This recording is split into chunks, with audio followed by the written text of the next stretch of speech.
test went okay. Sorry I wasn't here. I was looking at prom locations, which will be your prom location. Well, as juniors, because we have a senior prom here. So. Huh? Which one did you choose from the top pictures? We have not chosen yet. That's fine.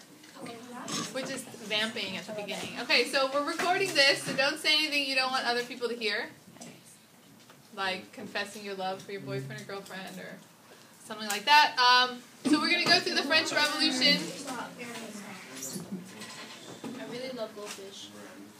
I do too. I love the fishes because they're so delicious. Gotta go fishing. I could eat them every day. And my mom says that's okay. This is, yeah. Alright. So, Oh my goodness, was I not supposed to confess that? So we're going to go through the French Revolution today. And I want to give you a heads up on a few things. First of all, your French Revolution timeline. Your French Revolution IDs are already on Edmodo. I put them up there yesterday. You should have seen them. There's like 38, 39 of them. I know, that's a lot. But the French Revolution is huge. Huge. It's actually 5 or 6 revolutions in one. And because of that, A, there's a lot of terms, and B, in addition to completing your IDs and our regular lecture and reading, I want you to keep track of a timeline of the French Revolution as we're going through. So as you're reading, you're going to want to keep track. You can keep track on your iPad, on a piece of paper, I don't care. I am going to look at it next Monday. That's when I see you guys, right? Next Monday, to make sure that you have it, which is the time I see you before your test. Yes, Walter? And Mother, you put that these are due on Thursday. So They're due Wednesday, Thursday, because they're due Thursday for 5th and 8th period. They're due Wednesday for you. Does that make sense? Yes. I always have 2 due dates. Your guys' is always the first due date. Oh. Hold on. You guys have to be quiet. Okay. Your guys' is always the first due date. There's no point in doing the IDs after the test. That's stupid. Your test is next Wednesday. You do your IDs by Wednesday. And turn them in on Edmodo. If you email them to me, I will not collect them, grade them, or anything. If you message them to me, I will not grade them. They need to be submitted on Edmodo through the assignment thing. Okay? So I've caught you up on all that stuff. You need to keep a timeline. The timeline does not have to be super in-depth. So when you put the fall of the Bastille, you can just put the fall of the Bastille. You don't have to explain what it is. Why? Because you will have already explained what it is in your IDs. And I'm not making you do this to have busy work. I'm making you do this because the chronology of the French Revolution is crazy. Okay? So I'm just going to do a quick overview so you get a general picture of what's going on. But you're going to get details through your IDs and through your timeline. Everybody got that? We're good? All right. David Rose, next slide, please. All right, the French Revolution and the beginning of the United States. Both are going to happen in the same year, and they actually have a lot in common, and they're both going to cause a lot of other things. France is actually going to help us during our revolution. You guys know that, right? Mm-hmm. And it's actually going to lead to their revolution in 2 different ways. First, it's going to cause them monetary crisis. And they're not going to have enough money, so that's going to be a big problem. The second thing it's going to do is it's going to show the French people, the ones that don't have any power, that they can indeed rebel and fight against the government for power. All of these notes are totally going to be on Edmodo, so there's absolutely no reason for you to spend your time typing them. Yay! Oh, with you? Yes. As will the link to the lecture. So I'd rather you just listen right now than do anything else. So wait, the lecture is going to be... I'll link it on there too. So I'd rather you just pay attention to me right now than write or whatever, stuff like that. Okay, so there's also going to be a way that we can compare and contrast the Declaration of Independence and the Declaration of the Rights of Man and Citizen, and we're actually going to look at those 2 documents together in class next time. But there's a lot of similarities. So this is important to learn not only because the French Revolution is a huge deal in AP Euro, but this will help you next year in AP US History. All right, David, next slide, please. Okay, we already talked about the 3 estates. We had you stand up. We noticed the first estate, really, really small. That's the clergy. That's people involved in the church. The second estate, a little bit bigger, but not by much. Still very small. That's nobility. And finally, the third estate, which are not on this slide. They must be on the next slide. But the first estate, they don't pay taxes. All right? No taxes. So if the king was like, let's raise taxes, the first estate would be like, go for it. We don't care. We don't pay taxes. All right? The second estate is going to hold a lot of important positions within the government. They will pay taxes, but they have other privileges that kind of makes it not so bad that they pay taxes.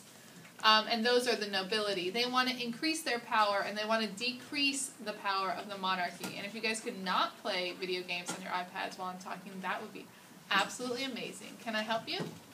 I just need to talk to you after. So. Okay. It might be a while. All right. Next slide. Next slide. Next slide.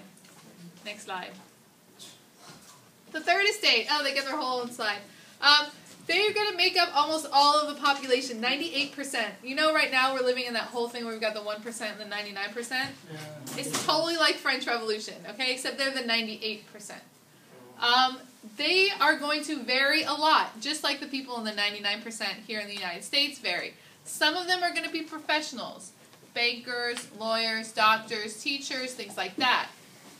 A bunch of them are going to be artisans, shopkeepers, other wage earners, like blue-collar workers. I don't know if you ever heard that term, but those are the people that would, go and work in, like, say, a factory or something like that, or a menial desk job. I thought the blue collars were police officers. No. You think that because they wear blue, but they're not. Blue-collar worker is like that guy that you see with his lunchbox and he goes to work every day. He makes very little money and then he comes back and then he goes the next day, and it doesn't require an advanced degree or anything like that. Probably like the lower middle class. You have the peasants, who are the biggest group, and those are like the really, really uber poor people. They don't have regular jobs. They may work here or there. They may work in the fields, stuff like that. And then we have the bourgeoisie. The bourgeoisie. The bourgeoisie. I like to call them the bourgeoisie. Bougies? The bougies. It's exactly what they are. Bougie. They are not quite cool enough to be nobility, but they're certainly, in their own minds especially, a lot better than the laborers and the peasants. And this is where you see those professional people within the bourgeoisie. And they do own quite a bit, but they're lumped together with all these people that they feel that they shouldn't be lumped together with. And they have, like, no power. And this is so similar. I'm not with the clergy at the top, because we're not big on religion here in the United States. But this is so similar to the way society is right now.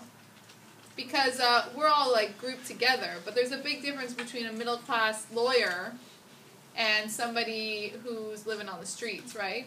But they're all kind of grouped together in one class. Okay, next slide. So, people have been listening to the ideas of the Enlightenment. We know that. We just studied the Enlightenment. They're hearing it. They're like, wow, maybe we could change the way things are. Maybe we don't need to have this one guy in charge. Maybe he'll make some changes and give us a little bit of power and we can work together. That's what they're thinking. But Louis is not going to let them do that because he's the king. And Louis wants to spend time doing important things like putting plasma screens in the palace, plating the toilets with gold, and having really big parties. That's what he's focused on. Mind you, they're in an extreme amount of debt, both because of the American Revolution and because there's a drought and famine going on across France, and nobody has any money. And he doesn't have any money. So he's like, man, I need to get money because that toilet over there in the West Wing has not yet been plated in gold, and that's a problem. We need to fix that. I also need to have a party because, you know, it's May 7th, and it's an important day, so we need to have a party. That's the kind of life this guy lived. He was totally disconnected from the people of France, didn't know what was going on, but he's like, we need more money, I want to do more stuff. How can I get more money? How do we get more money, guys? Selfie. Taxes. Oh. Let's tax some people. You know, because they have lots of money. It's not like there's a famine going on or anything. They have plenty of money to give me so I can finish redecorating my house. So he's going to call together this group called the Estates General. That's one of your IDs. That's the legislative body of all the estates. And he's going to ask them to put in taxes, which is going to take us to a bad place. Next. So that's what I was just talking about. He was forced to call a meeting of the Estates General. They had not met since 1614, but he basically wanted to tax people. Most members of the Third Estate thought, yeah, we should fix our financial problems, and we should do it by setting up a constitutional government. That's a government where the Constitution is the foundation, provides all the rules. And then we should also make sure the clergy and the nobility have to pay taxes, because it's totally not cool that we're paying all the taxes and we're poor. But of course, remember, each state is equal. Each estate is equal in the Estates General. So one vote for the clergy, and one for the nobility, and one for the poor people. So the Third Estate is going to get outvoted every time, because who's going to vote to give themselves taxes? Nobody. Okay? Especially not high taxes. So this is going to cause a problem. Okay, next slide. So the Third Estate kept fighting. They're like, hey, you know what? Fine, you don't want taxes, that's cool. Can we change the way we vote since there's way more of us than there are of you? Shouldn't it be more balanced population? And of course the First and Second Estate are like, balderdash, we're not going to do that. We're going to keep things the way they are because this is what's good for us right now. So the Third Estate goes, screw all you guys, we're going to start our own government. And they leave, and they call themselves the National Assembly, like they rename themselves. And they decide they're going to write a constitution. So they had a meeting room, but of course the king was like, you may not meet here anymore now that you've decided you're your own government and you're going to do all these things. So they end up meeting on a tennis court at the palace. And they make this vow. They vow they're going to stay on that tennis court and stay there until they've written an entire constitution. And that is called the tennis court oath. And you know what? They did. They stayed there until that constitution was written. All right, next slide. Another important event that's going to happen in the French Revolution is the storming of the Bastille. The Bastille was like a big armory and prison. It's a place where they kept weapons and bad people. The commoners come in to save their representatives in the Third Estate, and they do this by attacking the Bastille. And after the Bastille is attacked, revolutions are going to break out all over France, all the cities, all the countrysides, everywhere. And these peasant rebellions are going to continue, and they're part of something called the Great Fear, which was this panic that happened in 1789, where people were like, oh my gosh, what's going to happen? What's going to happen? What's going to happen? We better rebel. We better do this. We better do that, because we don't know what's going to happen. And everybody was really, really freaked out. Okay? Yes? Mm-hmm. Anybody have any questions so far? It'd be a great place to live. Next slide. Question? Good place to rise to power for small. So the first thing they do is they get rid of anything that's left over from feudalism. Then they adopt that document I told you that we'd be looking at, the Declaration of the Rights of Man and the Citizen. It was about freedom, equal rights for all men. All what? Men. Men. Women? No. No, all men. It's also going to be a document that recognizes the freedom of press and the freedom of speech. And it's, like I said, it's going to be very similar to looking at our Declaration of Independence and also our Bill of Rights. Okay, next slide. Next slide. Next slide. Thank you. Did all citizens include women? No. So, have no fear, women. There was a wonderful woman named Olympia de Gouges. I can't speak French. Gouges. Gouget, probably. Gouget. She said, hey, men, we're totally cool too. So she wrote something called the Declaration of the Rights of Women and the Female Citizen. And both of these declarations are in your IDs. So you need to know about both of them. That basically said, hey, women are equal to men. Everything men get, women get too. During this whole time period, Louis, he hangs out at his palace and he says, I'm not you want to write a constitution, fine. I'm not going to accept it. I'm not going to give it any worth. I'm not going to ratify it. Nothing. Don't they chop off his dick? Not yet. Not yet. We're getting there. Can't wait till we get to that. But this makes the women, like, really mad. They're like, what do you mean you're not going to accept this? We're 98% of the population. We say this is what's going to happen. We let you be king. You can stay king. But we want to have a constitutional monarchy.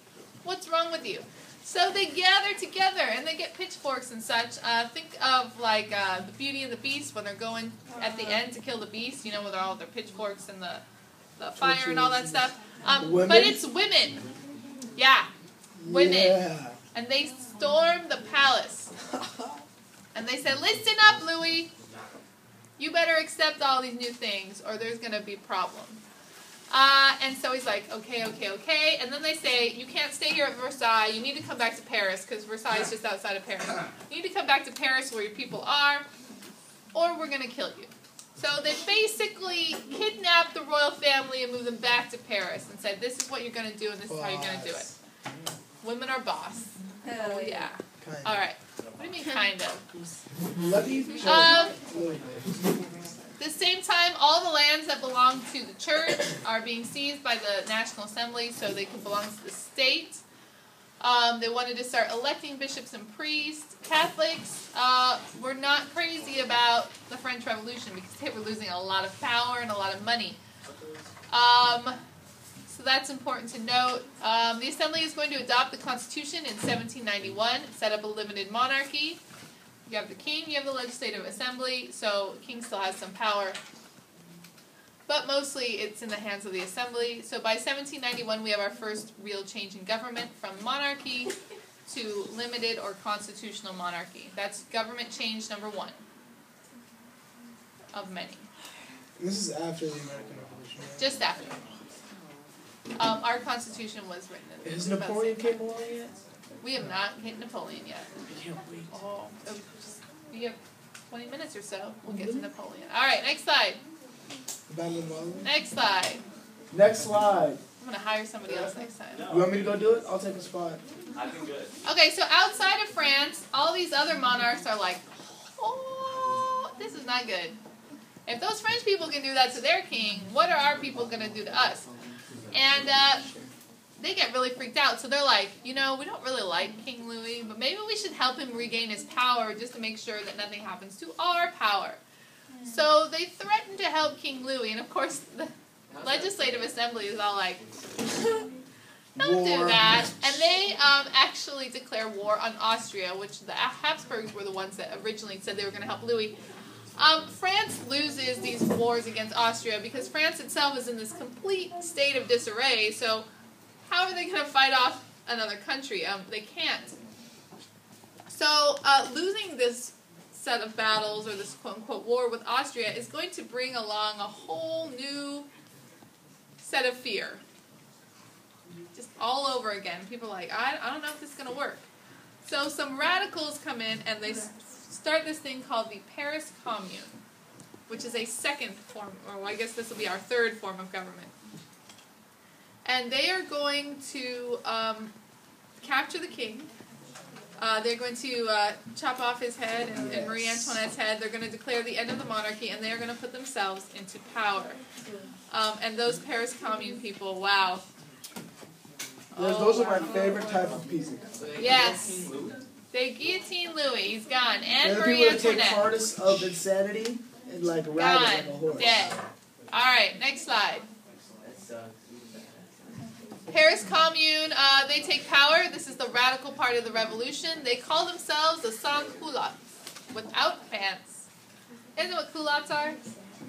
If you think back to like an old school picture of, say, George Washington or something, you know they have those like poofy pants that come up like here. All right, they're called breeches. That like, I'm better than you, so I'll wear these poofy pants. These guys are like, on your poofy pants. We don't have those kind of pants. Yeah. So they call themselves the so ridiculous. Yes. So childish. They're led by a guy named Georges Danton. They're going to go and find everybody that helped the king, and they're going to kill them. Sounds like he has a serious Yes. grudge. What is a Paris Commune? It's the third government form. We went from monarchy to the limited or constitutional monarchy to the Paris Commune. All right, next slide. So the Paris Commune, they're going to set up, I want to say it's them. They set up this thing called the Committee of Public Safety. I'll take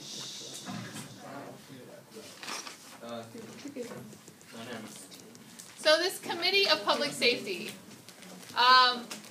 those are the people that go around and murder people that are against the government. It makes it sound like they're going to keep you safe, kind of like a police officer or something, but they don't. My regular world history classes, my favorite question to ask on the test is, true or false? The Committee of Public Safety kept the people of Paris safe. False. So we're going to have a national convention in 1792. We're only a year later, okay? This is all happening. Bam, bam, bam, bam, bam. They are going to put together a new government. These are the people that want to... No, they haven't actually killed the king yet. I'm sorry. This is where they decide whether or not they're going to kill the king. We have the urban mountain. They want to execute the king. We have the people from the Girondins. They're rural. They're from the outskirts. They want to keep the king alive. The mountain people are going to win. They're not really mountain people, like with big bushy beards or anything, but they're called the mountain. And that is also one of your... Do they live in the mountains? No. I don't... I'm sure it means Maybe something they were else just in French. What is it, Mountain Dew? The urban mountain. Maybe The they're just mountain is big in... people. It's probably Montaigne, first of all, but I do not want to speak with the French accent. Je parle français, tu parles français? Oui, oui, oui, French fry? French toast? No. Yeah, exactly. So I'm going to continue to call them the mountain. This is chicken chips. Oh. They want to... No, thank you. They want to execute the king, and they're going to win. Next slide. Next slide. Very comfortable ones. So they kill him. Obviously, I told you that with the guillotine. They think the guillotine is more humane than other ways of dying because it's instantaneous. I think that's funny when people try to make humane ways to kill Yes. people. Oh yeah, here's where we get the Committee of Public Safety. Like I said, Danton was going around killing a bunch of people, and he does, and he gets a friend named Maximilien Robespierre, and he helps him too, and they are the ones that lead that Committee on Public Safety, the ones that are there to keep you safe. Do they just go around killing people? If you said anything bad about the government, or they thought you might do something and start another revolution, off with your head. They guillotined thousands upon thousands upon thousands of people. I like that. You would. Alright, next slide. Wow, good job. The Reign of Terror. This time period, these 2 years where we see the Committee of Public Safety in charge, and the National Convention, they're going to kill just lots of people. Because they're going to try and keep France from entering another time of revolution. So they're going to kill about 40,000 people. 15% of them are clergy and nobles. And this is when we're going to see the start of a military state in France, which is going to become very important in the rise of Napoleon's power and when he is in power. Yes? Nothing. I'm like, yes. Alright, so they start this military school. And then they're going to basically teach these kids to be fighters. They're going to bring them up to do that. And one of these people that's going to be in these military schools and do all this stuff is a little man named Napoleon How Bonaparte. old are the kids? Dude, the Grenadiers, Yeah. man. Like teenagers. The Grenadiers were boss. Alright, next slide. Got slaughtered by that Oh, I love this. They changed the way people spoke. Instead of calling people Mr. or Madam, they called them citizen, citizeness. They were trying to basically like change all of French society. They also, this is where we're going to see the de-Christianization of France. We know already that they took land away from the Catholics. The Catholics weren't happy. This is a time where they're like, this street used to be called St. Anne. It is now just called Anne. Really? St. Peter's? Peter's. Oh yeah, they took saint out of everything. They took a lot of the churches, and they just closed them down or used them for something else, the cathedrals, things like that. They just wanted there to be no connection between the church and the state in France. They started a new calendar that began September 22nd, 1792. It had 12 months with 3 weeks of 10 days and eliminated Sundays.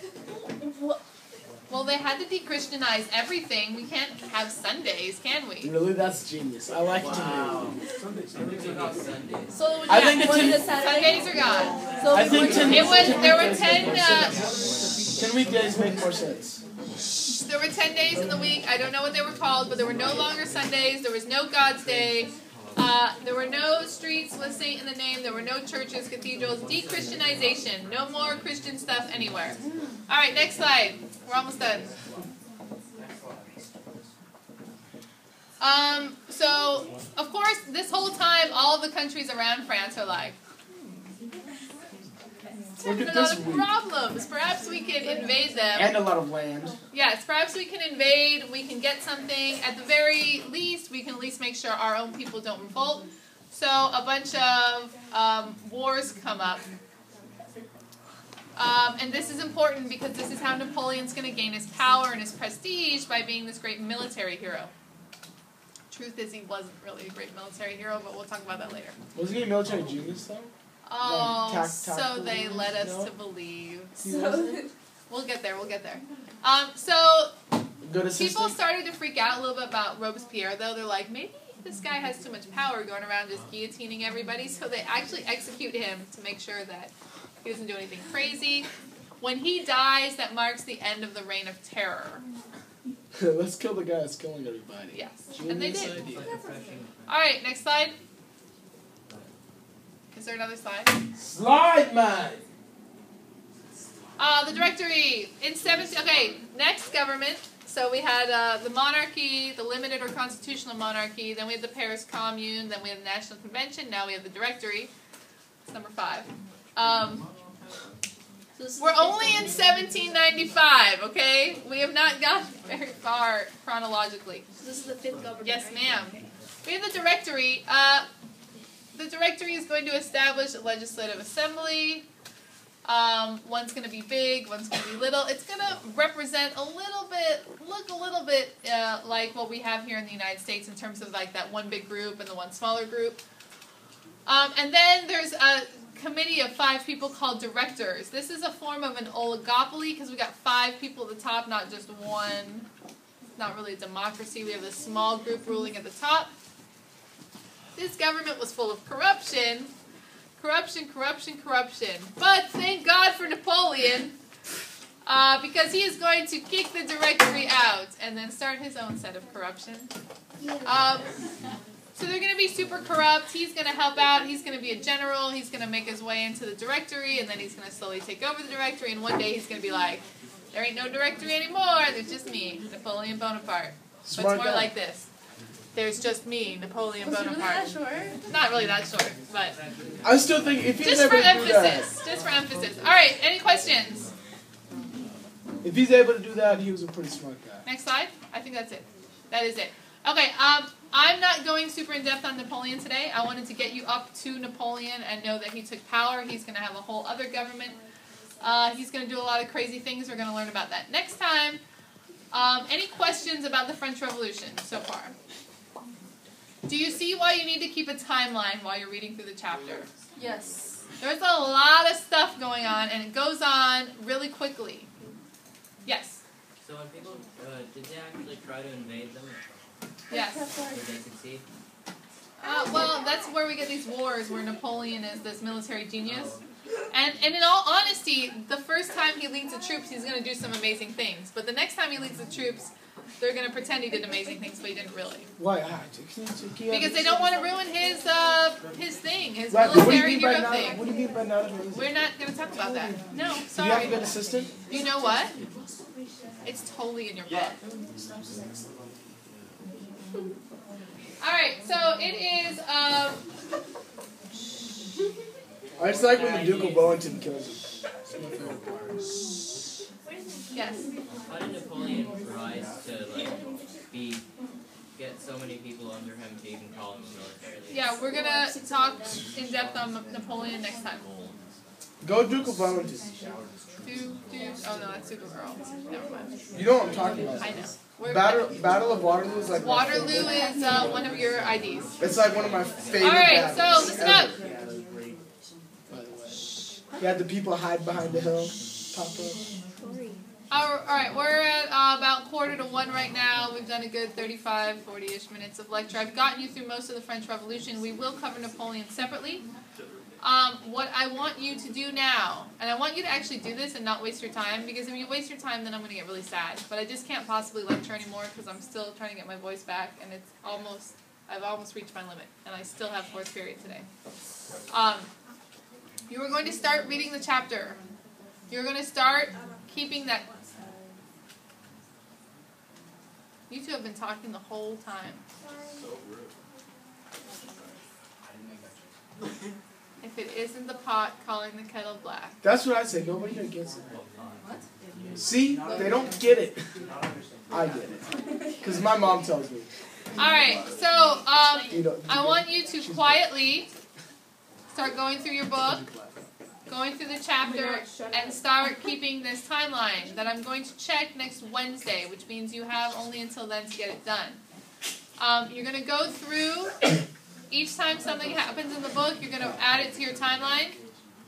It's going to be really hard for you to know how to do this if you're not listening. So we're going to start that today. You may also start on your IDs. They are already on Edmodo.